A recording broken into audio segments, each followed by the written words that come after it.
बाबा महाभारत में भीम का पार्ट किसका है? जिसमें हजारों हाथियों का बल दिखाया गया।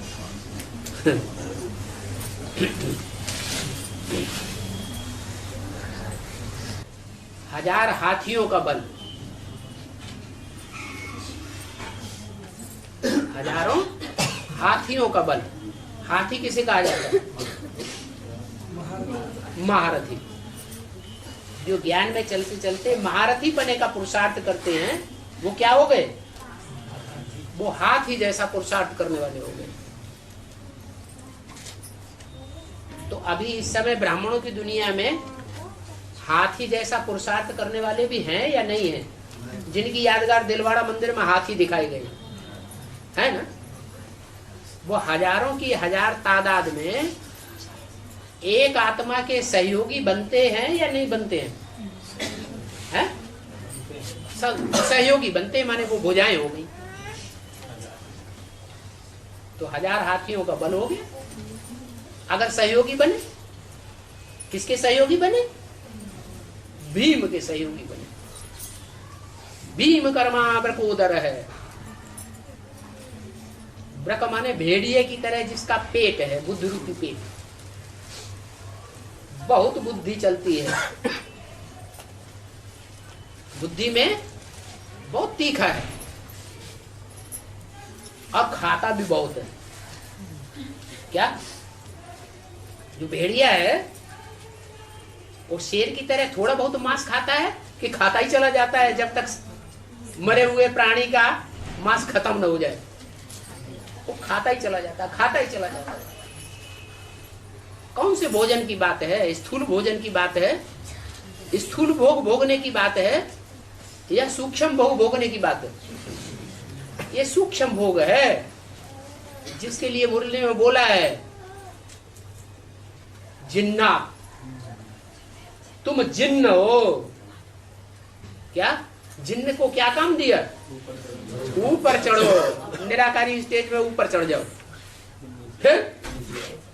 फिर नीचे आओ देह अभिमान में, बार बार नीचे आओ, बार बार ऊपर चढ़ो।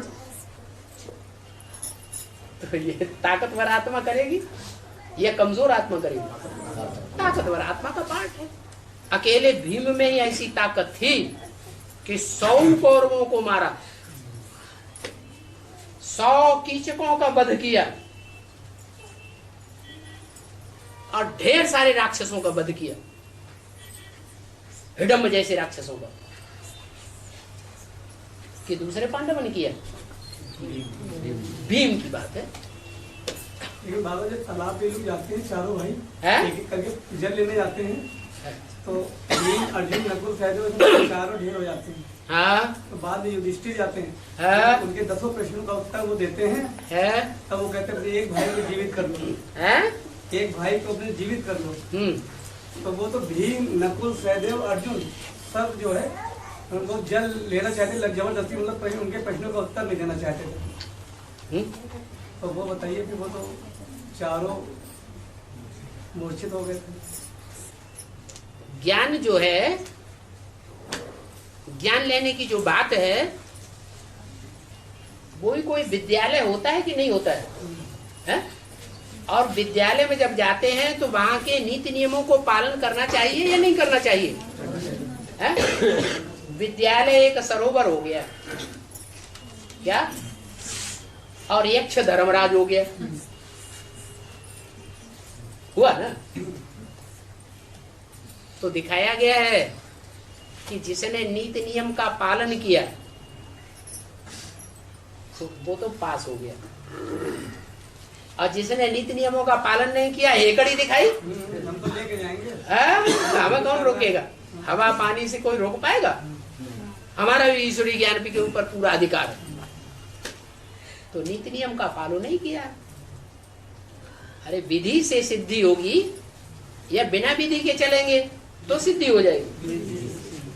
जैसे ज्ञान में आते हैं तो पहला नियम है कि प्रश्न उत्तरी सामने रखी जाती है, भरो उसको,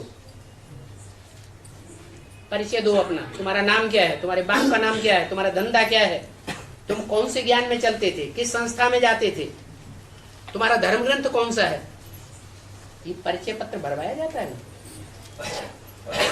तो ऐसा लफड़ेबाजी हमको क्यों सुनाते, तो अपनी बात करो ना ज्ञान की, ये सब हम नहीं भरेंगे। अच्छा उनसे कहो साइन ही कर दो, अपना एड्रेस ही लिखो, पर हम नहीं लिखेंगे।